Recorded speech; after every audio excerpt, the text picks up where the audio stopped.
Ankafaliana tompoklasy tompoko vavy no iarahana aminao amin'ity takarivany alarobia ity saina mpanajana indray ianao anjoetra farany ny fampahalalam-baovao amin'ity takariva ity ny trangam-piarahamonina ny akom-baovao makasika indrindra nahafaty ilay Mpandra Andriamatoa Andry Rakotovao eo ihany koa ny makasika ny fitokonana samihafa izay tanterahan'ireo mpampianatra pikaroka manoloana ny tambokaraman'izy ireo akoatra izay moa nazahoana akony ihany koa tamin'ity andro androany ity ny sehatry ny fampianarana ambony ny etsika karakarain'ny Mada Jeune araka nambara teo manasanao anaraka ny fampahalalam-baovao hatramin'ny farany trateaky ny polisy ary Bar Dominique ilay ahina ho namonina afaty ilay Mpandra malagasy Andry Rakotovao tany Moramanga Ratsaivina moa dia ny 7 ny volana janoary teo no niseho izany zavatra rehetra izany mitondra fanazavana misimisy kokoa makasika izay moa ny serasera eo anivon'ny polisy pirenena.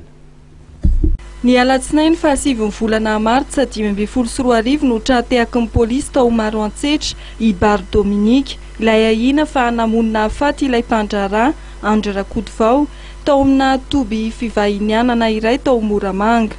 Raha ny fanazavana nentin'ny sampandrarany serasera eo anivon'ny polisy pirenena dia heverina hitondra fanazavana bebe koa amin'ny fanadihadiana ny fahatratrarana ity olona ina ho namono ny Andry Rakotovao ity.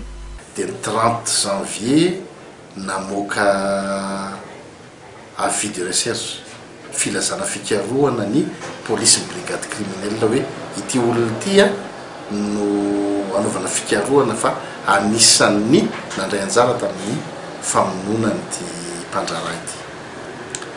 Dia rehefa nikarahatao fikarohana hita tany Fianorivo ny tomobile andro vitsivitsy tao aorianan'izay fa i Bar Dominique tsy hita fa araka ny voalaza dia hoe nandeha nantositra miaraka tamina lehilahy anankiray tsy na hoe Nary.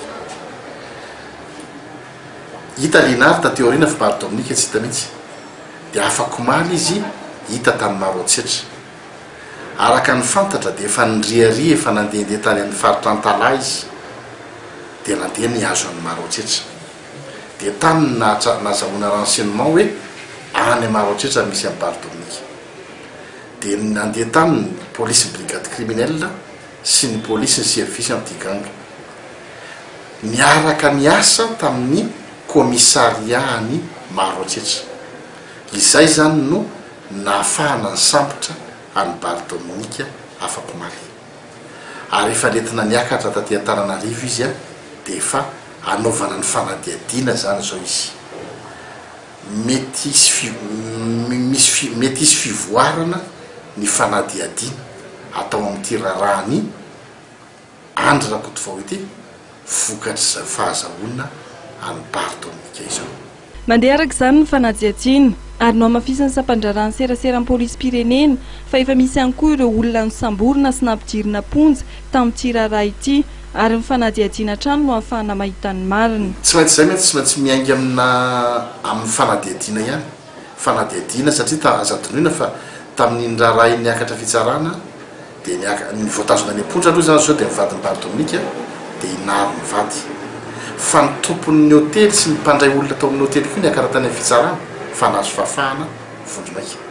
Ireo zany aloha zany nandeha tao amin'ny fitsarana fa miakina amin'ny fanadihadiana eto tsy maintsy ahitana hoe ahoana marina ny tena natonga ny raharaha.